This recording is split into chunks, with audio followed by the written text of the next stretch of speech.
United States of Lead is an informative podcast that may contain sensitive material and the occasional F-bomb. Listener discretion is advised.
Welcome to United States of Lead, a podcast about crime, mental decline, and the lead thread that links them. We introduced the topic of lead ammunition last week and how it affects our ecosystem and the way hunters and families can unfortunately be exposed to lead. This week, we're going to continue taking a look at lead ammunition and focus on fire ranges and shoot houses. As Sarah Zhang reports from Mother Jones in 2013, quote, a recent report from the National Academy of Sciences found that OSHA lead exposure standards are too lax to protect military firing range employees. Repeated exposure to toxic metal causes a raft of health problems, including brain damage, high blood pressure, and anemia. Lead is found in bullets as well as the explosive that ignites gunpowder. When a bullet is fired, it gets so hot that lead actually vaporizes. Firing range employees breathe in the lead fumes as well as ingest lead dust that settles on their body and clothes. OSHA sets the permissible level of atmospheric lead at 50 micrograms per meter,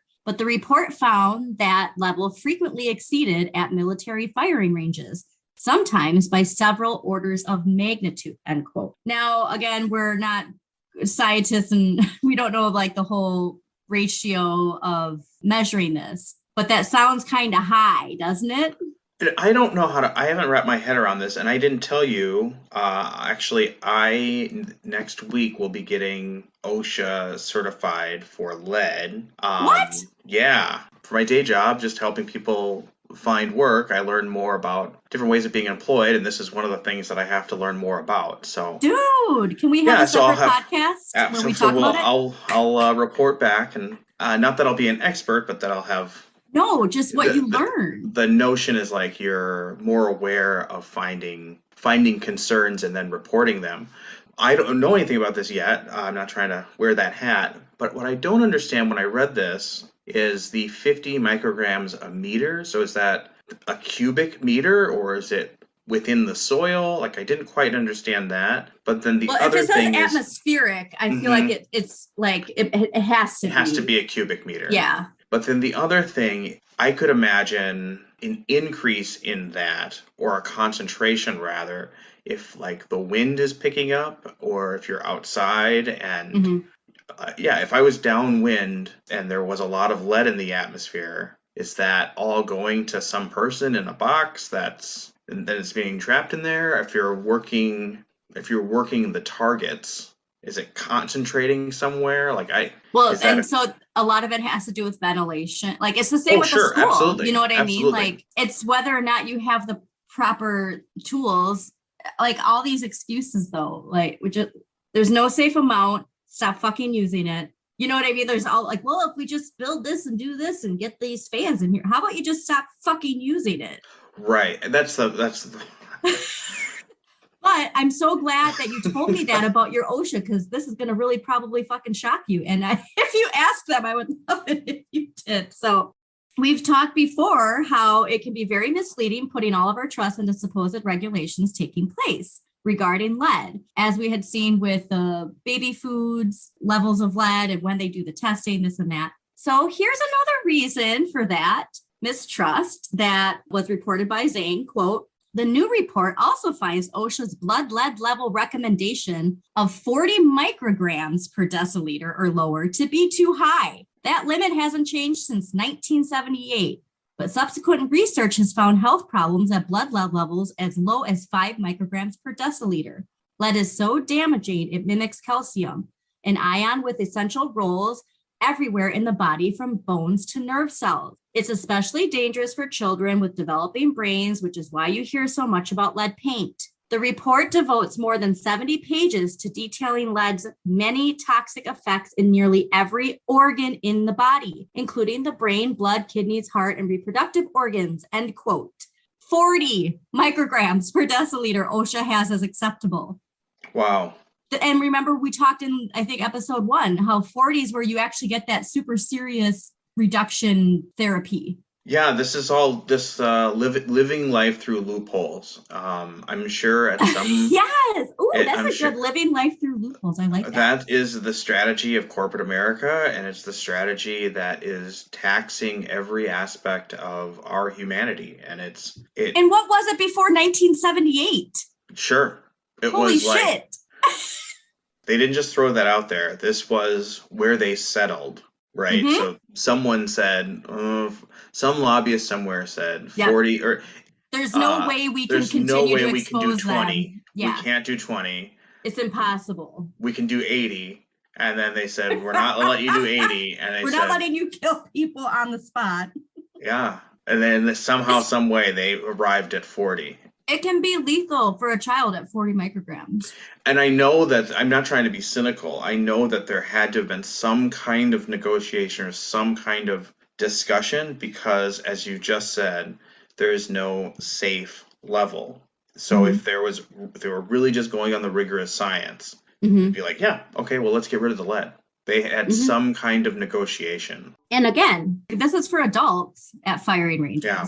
We've got kids going there now as a pastime. And as a political statement, as a statement of personal and I'm just going to say racial identity. And we're going to get to that in a future episode. I want us to get some other episodes out first, but we're definitely going to be discussing more lead-blooded Americans on this podcast.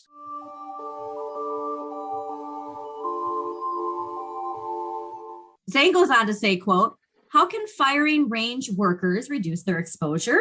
The most direct solution is switching to lead-free ammunition, or at least jacketed bullets, which have lead core covered with a coating made of copper or nylon. Lead has been traditionally favored because of its density, but the military has since developed lead-free ammunition that reportedly works just as well, end quote. Okay, can we stop suggesting ways to use lead? We can switch to lead-free, or we can put all this shit around it and try and suppress it. But then again, it still goes into whatever it's going into. It goes into the ground, it goes into the water. Stop fucking using it. I'm just so tired of these ways to continue to use it.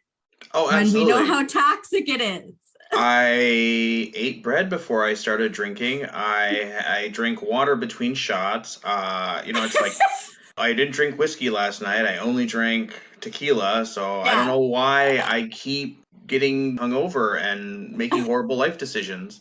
Maybe you should just stop drinking. It's like we're completely addicted to this. Well, and I think more so the companies who use it are addicted to their profits. 1,000%.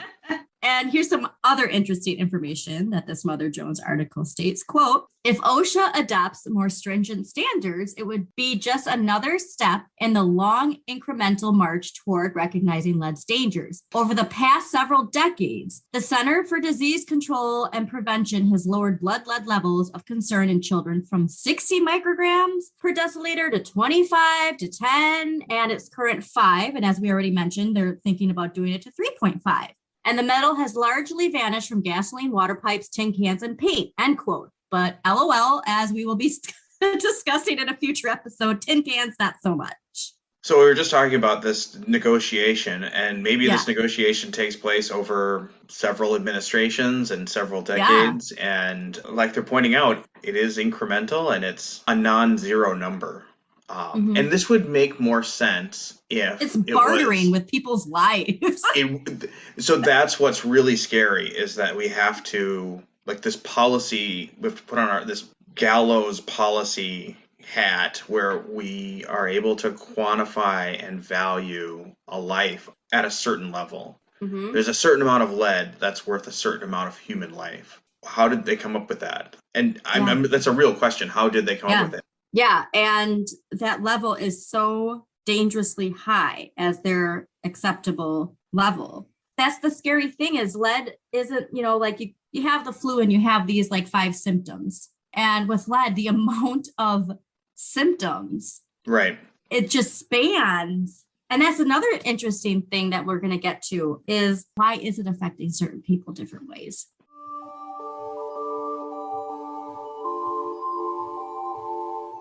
Again, there are people out there writing on misinformation that lead bullets are safe and there's nothing to worry about, like we saw on some comments on our TikTok, and that people who are against hunting or against guns in general are just trying to spread a conspiracy, which sounds familiar with public health concerns. Well, even the military knows there's a lead problem, according to this Mother Jones article. Quote, the military has been cleaning up some 700 of its shooting ranges. And while that's not cheap, in Kevin Drum's America's Real Criminal Element Lead, they say it makes a compelling case that it's far less expensive than the costs that come with lead exposure, including violent crime, lower IQs, and ADHD, end quote. I think too, like how laxed some regulations have become, and not just in this industry, but everywhere. Any industry where there's certain protocols, like you always skirt, I don't feel like cleaning that. Let's just, you know what I mean? Like there's always something like that. And with this and certain events in the news, especially related to that, including violent crime, it seems like maybe we should be taking these regulations a little seriously. I don't know. And Paul, I remember you saying in last week's episode in regards to our relationship as Americans with guns and bullets is that we know that there's a gun and it shoots, and then that's the end of the story for a lot of us. Like what else is there? And I don't feel like a lot of people know the logistics of shooting a bullet. And so going back to that amazing article we discussed last week by Lynn Peoples from 2017, where she interviews a couple biologists in Oregon studying lead ammunition, quote, while the first bullet made entirely, this is also a study where they were comparing lead and copper bullets. I should preface with that. Quote, while the first bullet made entirely of copper retained 99% of its original weight, the second bullet comprised of lead broke into pieces, losing a quarter of its weight when it hit the jugs. The biologists say, quote, we never discuss what happens to that other 20 to 30% of the lead bullet. Where does that end up, end quote. And so I'm going to share our screen because having visuals always helps. And if you support on Patreon at the tier for video episodes, you can see this too. Or you can always just go to our sources because they'll be there too. Here we go. All right. So right here, the one on the left is the lead bullet. The one on the right is the copper bullet. Yeah. Look at that difference. Yeah. I mean, one is this smooshed bullet. It looks like a bullet you'd see in like, CSI Miami or something. It's there. But you probably think a bullet. Yeah. And the other one is a bullet. It's just in thousands of tiny particles and that, surrounded by this one kind of smushed mushroom looking thing. Yeah. So all of those fragments would just be peppered in the deer's flesh or the person who was shot, or it hits the tree and the rest of that goes into the ground. And then of course at the firing range, it might hit a berm or it might hit some sand, but that's fragmenting and it's going turns into the dust, air, turns goes into onto dust. your clothes. Absolutely. You bring it home.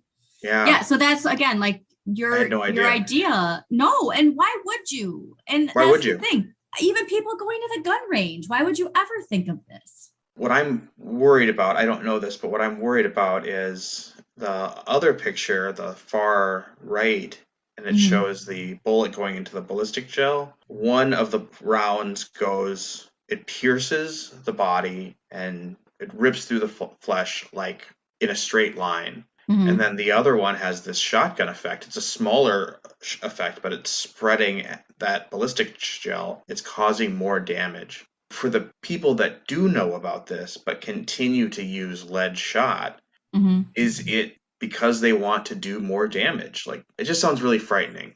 Like, Yeah. that's like, it's not enough just to pierce something from hundreds of feet away. Hmm. It's like we need to do that and then really tear it up. Yeah, it's de-evolution of what a bullet is meant to do, almost.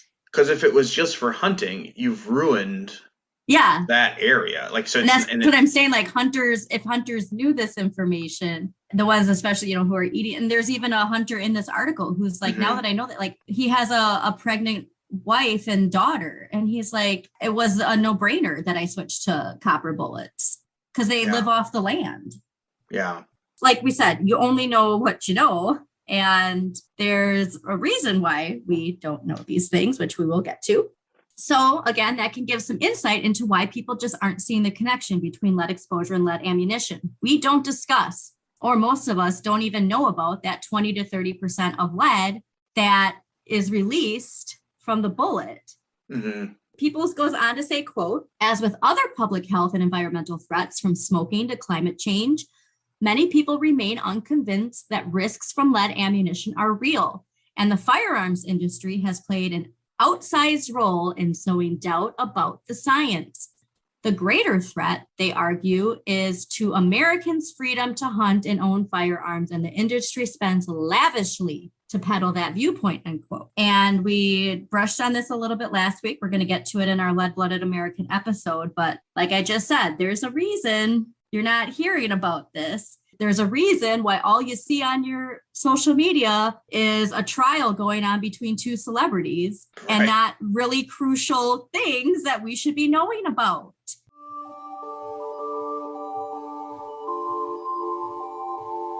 So something that popped in my head while I was doing this research and was reading this article is how obvious of a public health crisis this is when you actually look at the research and you listen to the experts and the scientists who have studied this. And I can't help but think about the great cigarette ban in America. We adapted to it, whether we liked it or not. And I will say I was a smoker when the ban came out. Living in the Midwest, and it fucking sucks stepping outside in the dead of winter to have a cigarette. Yeah, but like you got used to it. I mean, obviously there were going to be people who were like, fuck that. This is my right to, smoke a cigarette wherever the fuck I want. And like in small towns, I know there's still bars where people smoke cigarettes. But I feel like the majority of people, when that cigarette ban happened, believed the science, believed the experts in how bad cigarettes were. They had the weight of institutions and the government backing them. It was a concentrated and concerted effort to implement this policy. We got people used to it. At this time, we're going to do this, and then after so many days, we're going to do this. And then people tried to push back. Do you remember the playwright law, or like the playhouse law? The exception was like you could smoke if it was in a performance. Yeah. So People some are trying to, bars said like we're just gonna have we're having a play tonight, loophole. Tuesday at 3 or Tuesday at 6:30, from 6:30 to Living close. through loopholes. We're doing a play. It's a what is it? It's performance art, and the art it's called bar. So you can just smoke and everyone who comes is a performer. Yeah. But that didn't catch. Like it didn't work. People wanted to. It was so obviously trying to skirt around the law. Right. We can make that connection. Like we say, there's a playbook. We've seen it with COVID. Now that we're unearthing this stuff, we see it with lead ammunition. Yeah. And we're going to get to more of that in an upcoming episode where we explore lead ammunition in the media and like, oh boy. And this article especially, and a few others have some really interesting information on that. And like I said, this article is in our sources. Please, it's a lengthy article, but my God, worth a read. Shout out Lynn Peoples, wherever you are. So as Brian Bedrosian shared with Lynn Peoples in this article, quote, the vast majority of people don't even know about or think about it as an issue. But once you learn about it, it makes sense. Of course you shouldn't be using lead, end quote. And so like, even with people that I talk about who have listened to this podcast, it's like, I never knew about that. I never thought about that. Like, Sure. Yeah, why would you? I didn't either until Ruby's lead level was over the limit. And I'm like, well, how the fuck can that be? I did all the things they told me to do. I made She sure doesn't her eat toys. paint. Yeah, she doesn't eat paint. She was in no other care than my own. I cleaned the house religiously. I made all of her baby food from scratch. I bought bottled water, made sure the toys were from a reputable source that, who knows. But she didn't really even put toys in her mouth. And this shouldn't fall on you. It should not. And exactly, but it does. Yeah. This is what you can do it's all on you. Why didn't you know more about the water that you were using? It's like, no. Why How am come I there's being exceptions sold water? for yeah. Exactly. Yeah. Why am I being sold this? So we really, as consumers, we got to band together and push back on that. No, fuck you. Why are you selling me poison? Yeah. No, fuck you. Why are you allowing me to live in poison? Yeah. Ugh. So, article goes on to say, quote, depending on the type of gun used, the heavy metal can be released through the fragmentation or vaporization of the bullet and from the lead used as the primer or propellant. Experts agree that these risks can be controlled with proper ventilation along with precautions. After using an indoor-outdoor range, for example, workers and customers should wash their hands thoroughly with soap and cold water because warm water can actually open up the pores for more absorption of lead, which did not know. And when returning home from the range, they should immediately remove their shoes and clothing and wash their hair. Problem is, things can go wrong with tragic consequences, as the Seattle Times highlighted in their series Loaded with Lead. Sometimes range owners disregard certain rules and regulations. Other times, ignorance or simply bad luck is to blame for toxic exposures, end quote. So again, there's always this proper way of limiting your exposure to lead, but leaving that up to the individual, making it a responsibility for the majority of people who are clueless to the effects of lead just doesn't seem like the pro to keep it in our society compared to all of the cons and all the physical and psychological issues that come from it, not just for humans, but for wildlife as well. You can do all these things. Yeah. Again, putting on the consumer, putting it on the gun range. And, should they be doing it? But if there's nobody checking and if their limit is 40 micrograms per person, mm-hmm. I'm blown away by all this. I just can't believe. But again, when we look at the ripple effects of lead and we look at our society, starting to make a lot of sense. And lead exposure from firing ranges isn't just a concern for the general public. It's highly alarming for police and military, as Lynn Peoples points out in her article, quote, health experts express great concern for members of the military and law enforcement who probably spend more time than anyone at gun ranges. The U.S. Department of Defense stated that while it has fully converted 5.56 millimeter War Reserve cartridges, which are fired from M16 rifles, to lead-free, their training rounds remain a mix of lead and non-lead. The military says, quote, the U.S. Army Operations Office, which is G3, is tracking that and ensuring that there is a timeline and flow that allows us to transition as soon as possible, the DoD said in a statement, end quote. And the article says that the FBI also continues to use only lead bullets in training, which is noted by Kurt Crawford of the FBI Academy. In special situations, such as a pregnant agent, the Bureau does allow a reduced lead propellant. Oh, it's disgusting. We'll allow it. You have diet poison. Yes, we'll allow it. It's this great now exception. Why can't they use? It's just fucked up. So other range regulars at risk include the nation's hundreds of thousands of police officers, noted Howard Milkey, an expert in lead poisoning at Tulane University School of Medicine. Tulane? Nope, Tulane, yeah. Tulane? Okay. Howard says, quote, I can just imagine that some of the people in law enforcement are really conscientious about making sure they are good at handling a firearm. And so he said, suggesting this translate to a lot of time at the firing range, quote, and that could severely expose them to lead to the point that it may trigger them to get very nervous rather than relaxed and calm in a setting where they feel threatened, end quote. Now, combine that with systematic racism, and we got a bit of a problem here, don't we?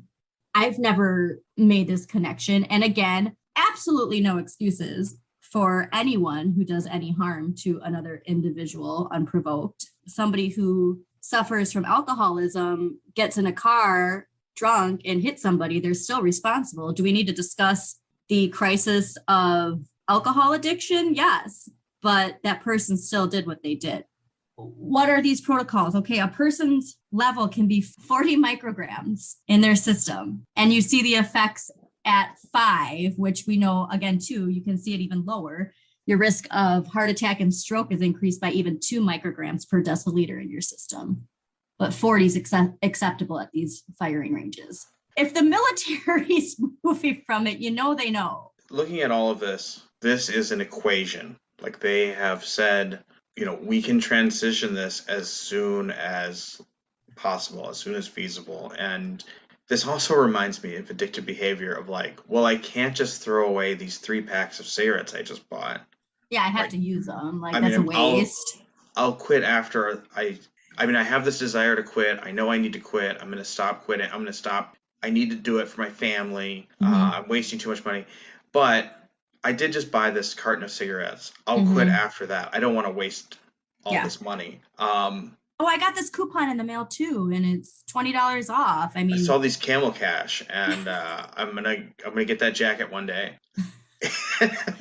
Also dating us, and so they're saying, all right, the rounds that we use for war, which we're not firing as many rounds, in war, the FBI is saying are non-training rounds. So they're not going around shooting people every month, every year. Like, that's not a whole lot of rounds that are in the field. But in training, they're probably doing regularly, right? Those all are leaded. And that's the concentrated ones. That's the ones they're doing indoors. That's the ones that someone somewhere is saying it costs too much to protect the lives of our people. It just costs too much. We can't throw away that money. We'd rather throw away their years. And that's the military and the FBI. There's no mention of police officers using non-leaded bullets in the field. And again, people who have this obsession with guns and using them, they're going to the firing ranges more than they need to. You have to go like 6 hours a week, but Joe Schmo's going 12 hours a week because he just fucking loves shooting a gun. And then he's going somewhere where it's not ventilated, it's not cleaned properly. He's not taking his clothes off when he gets home and showering immediately. He's not washing his hands with cold water and soap as soon as he's done. Again, all of it falling on us instead of just not using this highly toxic substance with serious, dangerous physical and psychological effects.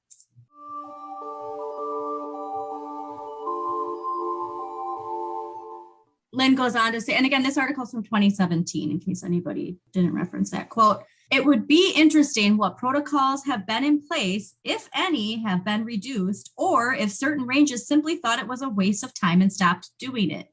And what's shocking is it doesn't take much for your lead levels to be elevated at a firing range, end quote. So like we were talking about, like people get laxed with these, like what the fuck is the point of me doing this? Like, what's this ventilation system that they tell me I need? I'm not going to fucking do that, and if somebody's not checking and saying, no, you need that, or whatever, or I'm not going to vacuum and clean this and then take off my clothes when I get home and put them in the wash and wash with cold, it's just too much. I just want to shoot my fucking gun. Yeah. Like that's how, people want to live their lives. And again, it's kind of like that, like the child mentality. Why do I have to brush my teeth? Because your teeth are going to rot. Things like that where you have to train people to, or even washing your hands. Like, for the love of God, I can't believe how many people don't wash their fucking hands. Well, they're doing it because they want to prove that they're a clean person. The resistance it's a purity test. I'm going to be clean by proving that dirty is clean, is acceptable. It's all just so much. Anyways, quote, studies published in 2009 and 2016 suggest that lead exposure from shooting may decrease verbal memory and increase the frequency of neuropsychiatric symptoms. Inhaling lead particles at a shooting range can raise a person's blood levels very quickly, added one of the experts who was interviewed. And as Lynn Peoples points out, quote, That's just what happened to Amy Crawford. In 2008, while training as a law enforcement officer in Kirkland, Washington, the ventilation system at an outdoor firing range failed. Her squad continued shooting.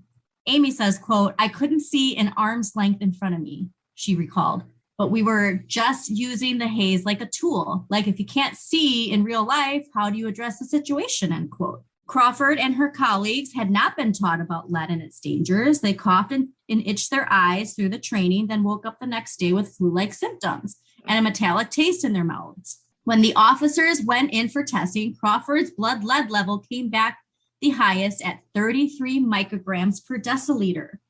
While Crawford says she feels fine today, she worries about the future. She says, quote, "I don't know what the repercussions are going to be," she said. "Obviously, I'm worried about having children," end quote. And Amy Crawford is obviously not the only police officer to be exposed to such high levels. These symptoms are so wide-ranging, and it's not like clearly they got highly exposed that they had flu-like symptoms the next day. But like we said, lead is a snowball effect. It accumulates in your body, and these effects are so wide-ranging, it's hard to pinpoint where they're coming from. Nausea, high blood pressure, irritability, anger, ADHD. I mean, it's overwhelmingly obvious that we shouldn't have this in our society. So what would it mean if police were mandatorily checked for lead? Tested for lead? Like, what would that mean? One of the demands of the Black Lives Matter movement is that the job of a police is diversified. This should be something that's supported by every police union in the world. We need more protection for police. They need to do less work so that there's less things, so that they're able to focus on really specific things. They can't be social worker. Yeah, there are people who specialize in those areas who should be paid well. I do not want my dentist to work on my mouth after being verbally threatened. I have a sidearm. Like that's. Or I don't want my dentist working on fixing my broken toe. Sure, that too. But there's pushback, and there's pushback because they say like, or they don't say this, but I think they want to hold on to their power. They don't want anyone to take anything away from them, even if their lives would get better. Mm-hmm. And this is something where we're saying this would protect you. If you had regular lead level testing, that would be protecting the safety and yourself. Yes, and your family. And your family and all of and us. Society. And the ripple effect. Even if half of this is true, how much of like that lack of empathy, how much of that uncontrollable anger, uncontrollable aggression, like how much of that is being promoted because of lead toxicity? Yeah. I don't know, but why wouldn't we look at that and have it constantly tested? Again, the test is not expensive. It's $9 apparently. And again, so we want to talk about, well, why aren't getting rid of lead bullets? Well, the police budget then has to factor in switching from lead to copper. That's more expensive. They don't want to take away from their money. The cons kind of outweigh the pros of keeping it though. Yeah. And Amy Crawford is obviously not the only police officer to be exposed to such high levels of lead. And as I was scrolling through Twitter to see if anybody was talking about lead ammunition as we advocate for gun reform, I found a memorial for Sergeant Thomas Christopher Kelly, who died at the age of 35 in 1989. And this is in our sources. The page states, quote, "Sergeant Thomas Kelly died as a result of respiratory failure as a result of prolonged exposure to lead and toxic gases in the department shooting range. Sergeant Kelly served as the range officer at the time of his death," end quote. And when I saw the respiratory failure, we haven't gotten to this yet, but I think we might have to get to it maybe in the Lead-Blooded American episode. But there are links between people with increased COVID symptoms and elevated lead levels.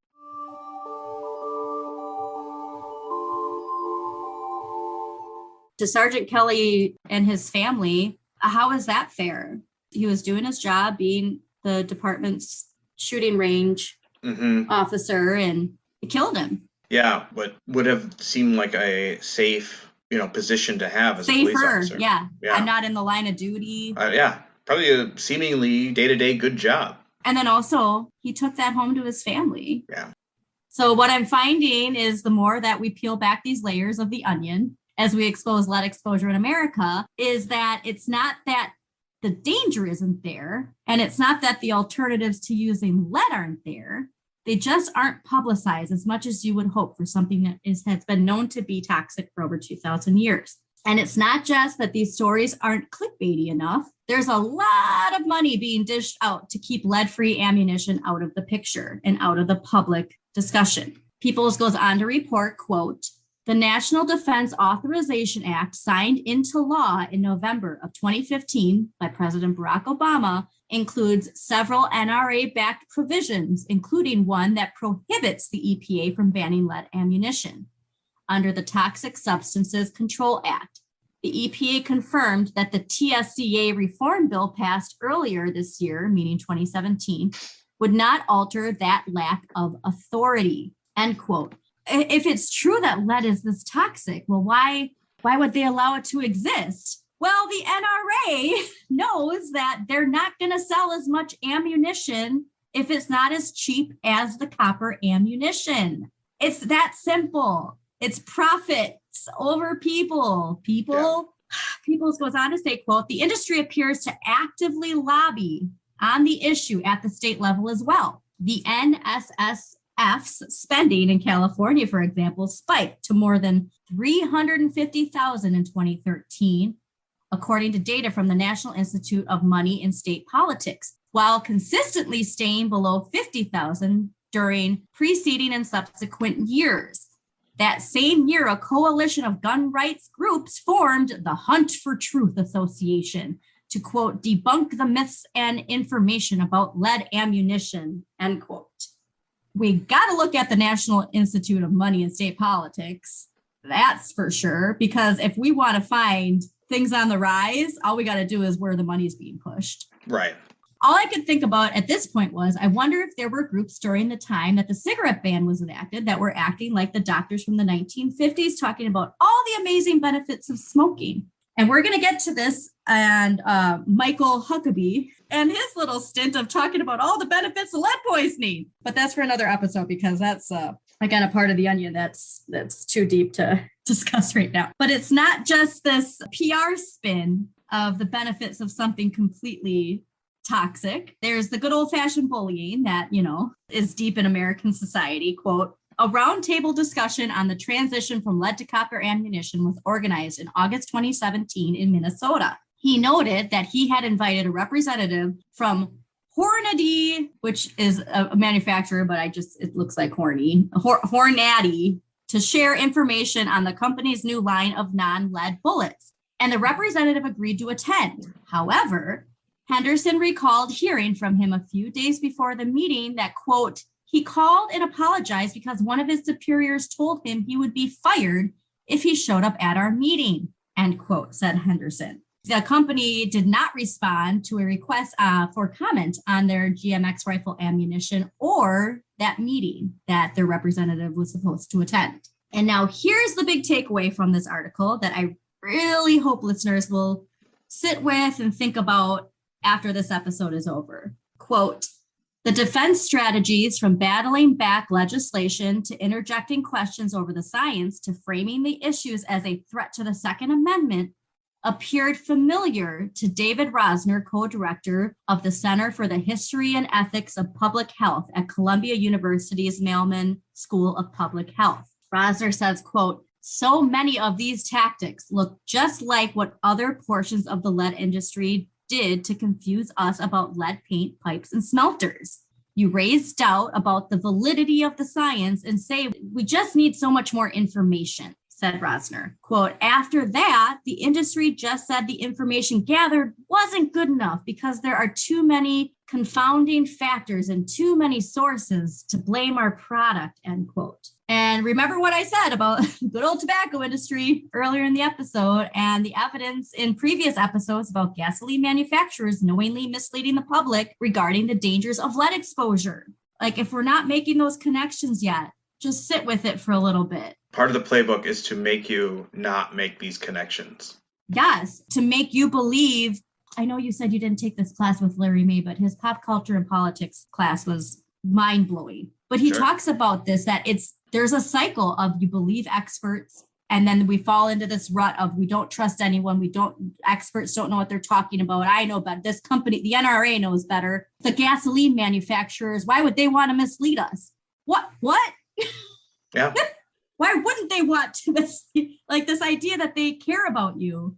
And not the scientist who's in like $350,000 of student debt just to advocate for the things that they want to advocate for. But this gasoline CEO who gives zero fucks about you, he really cares about you. Yeah.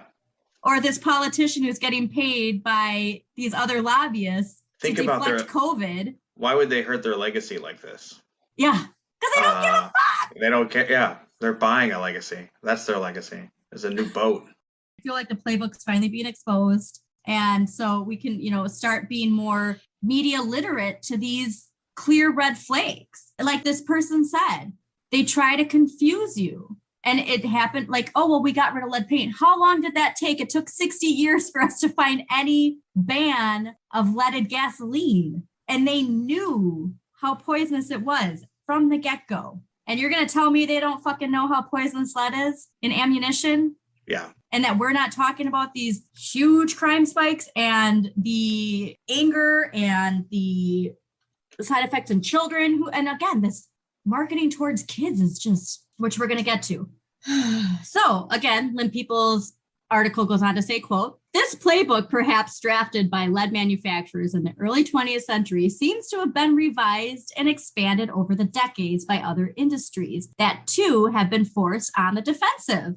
Internal tobacco industry documents, for example, revealed how companies purposefully confuse the public by manufacturing controversy. Quote, spread doubt over strong scientific evidence and the public won't know what to believe, one document advised. For decades, the industry continued to argue that there was no proof that cigarette smoking caused harm, and the science purporting such hazards was shoddy and incomplete. They cherry-picked favorable studies and funded their own research to dispute links. The deceit and denial successfully delayed regulations, end quote. We talked about how the gasoline companies did their own studies and bought that one researcher his own place and to do these studies and to only study this so it looks good. Like, did they do a study? Yes. But is it misleading by not studying the people who are actually touching and exposed to the toxic substance? Yeah, the meta-analysis should demonstrate that if there's all of this energy going into refuting one tiny aspect or a specific aspect or aspects of a study, why is that happening? Why is it targeted? Why are you targeting just that? I think that says something. At least elicits more examination. But I think, if anyone's doing that, then what are you hiding? Like, why are you worried about that part of the study being true? Because probably because it is true. Yeah. And so here we go. As far as that playbook, we got it. The people are paying attention to this scientific data. And again, tobacco, COVID, lead, it's every industry. They're all sharing the same playbook. And they've all been able to make a touchdown using the same playbook for literally like now hundreds of years. And I'm sure this playbook comes from before then, obviously, because we got the Industrial Revolution and the same conspiracy shit was with smelting during the Industrial Revolution. Like, this is a playbook that has been around, but that playbook is exposed. So let's get smarter about this as a society. Like I said, I believe people are inherently good. I believe a lot of people just don't see the connection. They don't know how it affects them personally, but it does. And the crisis we're in now, the fall of the U.S. empire, we really need to wake up. And so there you are. It's profit over people. It's always been profit over people. And they will convince us that it's not about profit, but what's best for you. And that's pretty fucking scary. And that marketing that's pro-lead ammunition, well, it's increasing popularity among women and children. I've seen a lot of glorification of children and firearms on social media recently, and it's absolutely shocking how normalized it's been. And Lynn Peoples shares some statistics on that. Quote, Between 2001 and 2013, the number of women target shooters rose from 3.3 million to 5.4 million, according to the NSSF. Meanwhile, the firearms industry has targeted children in an effort to ensure the future of shooting sports. According to 2013 analysis by the New York Times and a 2016 study by the Violence Policy Center, some ranges even offer birthday packages, end quote. Who's grooming who? I am just learning about that now, and that is so frightening. I really wonder what that package looks like, what the marketing looks like, and I wonder if there's a connection with the NRA. Like, so did someone at a lobbying group say we need to put together some materials for gun ranges to then offer? The link between ammunition manufacturers and the NRA too is something that we have to get to, because there's actual money numbers you can see. Yeah. And again, let that sink in. Between 2001 and 2013. What I find most sickening about this is Columbine happened in 1999, and gun and ammunition companies decided, you know what's a great idea? Let's market to kids more and expose them to more lead, because we know those numbers are going to drop, and we have to spin this. We have to use our PR to make ammunition the good guy. That's only a 2-year difference. They had to figure out how to boost their sales. This is a great example in PR about how the thing that you're looking at isn't the thing that you're looking at. So like they've created the narrative. I'm seeing the good guy with the gun narrative. So we want to have Columbine happened. There was increase in school shootings. There's a horrible, horrific massacre. The narrative that I'm seeing is we need more good guys with a gun. So then when I engage that narrative, I'm trying to convince someone that that is not true. If everyone has guns, yada, yada, well, there's gun training. Like there's all of this nuance between that fight. But the reality of what's happening is it's really about gun manufacturers wanting more dollars.